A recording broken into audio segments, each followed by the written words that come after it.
मस्जिदों में क्या कर रहे हो? परमात्मा को सलाह दे रहे हो, ऐसा करो वैसा करो, कि मेरी पत्नी बीमार है उसको ठीक करो, कि मेरे बच्चों को नौकरी नहीं लग रही नौकरी लगाओ।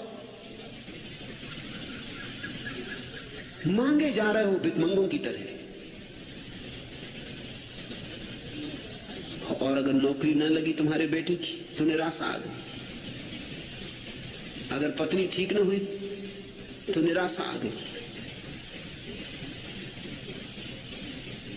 हो गई ठीक संयोग वसात तो भी झंझट।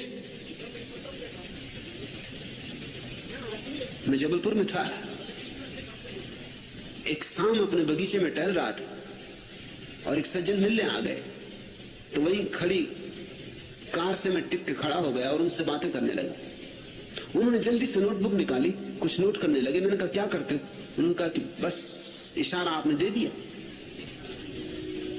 मैंने कहा मैं अभी बोला भी नहीं, ऐसे तो मैं बोल बोल के परेशान हो जाता हूं, तो भी लोगों को इशारे नहीं मिलते।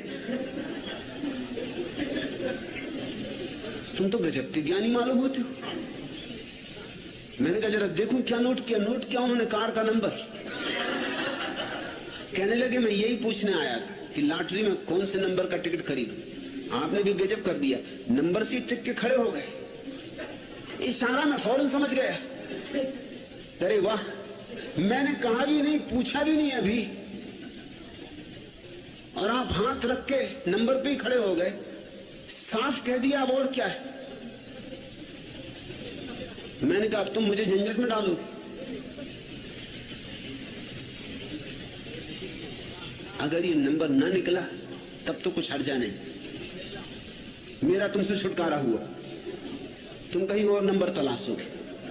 मगर संयोग वसात भूल चूक से अगर ये नंबर कहीं लग गया तो तुम मेरी गर्दन से बंधे।